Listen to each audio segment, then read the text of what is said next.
ኢየሱስ ክርስቶስ በአዳም ወደ ምድር የመጣውን ኃጢአት ለመሻር ለሰው ልጆች መዳን ይሆን ዘንድ ከድንግል ማርያም ተወልዶ መከራን ተቀብሎ ተገርፎ ተሰቅሎ በሶስተኛውም ቀን ከሞት ተነሳ።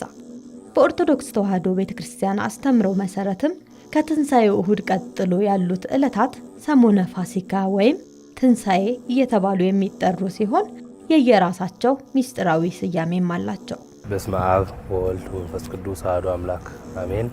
ክርስቶስ ተንሥአ እሙታን በዐቢይ ኃይል ወሥልጣን አሰሮ ለሰይጣን አግዓዞ ለአዳም ሰላም እምይእዜሰ ኮነ ፍስሐ ወሰላም። ቀዳሚት ሰንበት ቅዳሜ በስቅለት ዕለት እያለቀሱ እስከ ቀራንዮ ድረስ ለተከተሉት በትንሣኤው ዕለት በሌሊት ወደ መቃብሩ ሽቶና አበባ ይዘው ለገሰገሱት ሴቶች በትንሣኤውም ክርስቶስ ከሁሉ አስቀድሞ ለተገለጠላቸው ቅዱሳት አንስት መታሰቢያ ሆና ቅዱሳት አንስት ተብላ ትጠራለች። ሁሉም ሐዋርያት ተበታትነው በነበረበት ጊዜ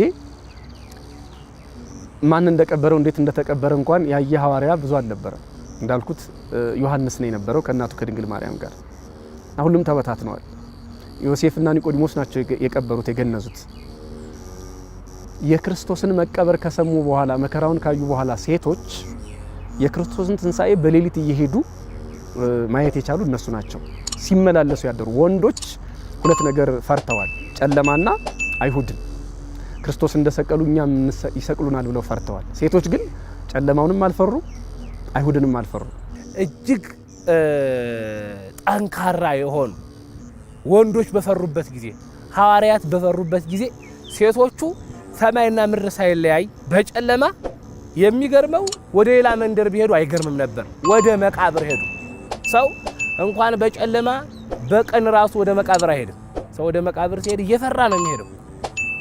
እነዚህ ግን ሴቶች በሌሊት ተነስተው ወደ መቃብር ሄዱ። መጀመሪያ ማርያም ቅድስት ድንግል ማርያም መሄዷን ወደ መቃብር፣ ከዚያ ቀጥሎ ደግሞ እነ ማርያም መግደላዊት፣ ከዛ እነ ማርያም ባውፍሊያ፣ ኋላም ደግሞ ወንዶቹ ተከትለዋቸዋል ማለት ነው። እና በዚህ ዕለት ዋውን ኮርኮራ ለይእቲ እብን ይችን ድንጋይ አንከባልላት እና በላዋ ተቀመጠ። ይሄ መልአክ ምን ይመስል ነበር ካሉ ቅዱሳት አንስት የታያቸው መልአክ ማለት ነው። ወርእየቱ ከመብረቅ ወአልባሲሁኒ ጻዕዳ ከመበረድ፣ ልብሱ እንደ በረዶ ነጭ ነበር። ዛሬ በቤተ ክርስቲያን የትንሣኤ ዕለት ሁሉም እንደው ያለው አዲስ አሰፍቶ የሌለው ያለውን ከውሃ አድርሶ ነጭ ለብሶ ነው ከቤተ ክርስቲያን የሚመጣው። ነጭ ለብሶ ነው የሚመጣው እና ትንሣኤ የዚህን የመላኩን በስርዓት እና አንተነሳ ይትፍራሃ እናንተ ሴቶች እናንተ አትፍሩ፣ እናንተ ማን እንደምትፈልጉ አውቃለሁ።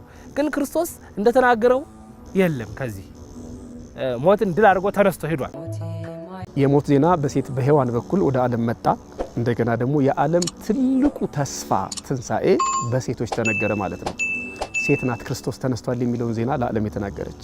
ስለዚህ የሴቶችን ክብር ቤተክርስቲያን የምታስብበት ቀን ነው ማለት ነው። የትንሣኤው ምስክር እነሱ ናቸው። ቅዱስ ያሬድ አንስታንከራ ትንሣኤው ነገራ፣ እነሆ ሴቶች ተደነቁ አስደነቁን ትንሣኤውንም መሰከሩ እያለ ይዘምርላቸዋል። ነገሩ ለዓለም ተነስቷል በዚህ የለም፣ ተነስቷል በዚህ የለም መድኃኔዓለም ሞት የማይችለው የበረታ ኃያል ነው ማይረታ ማኅተም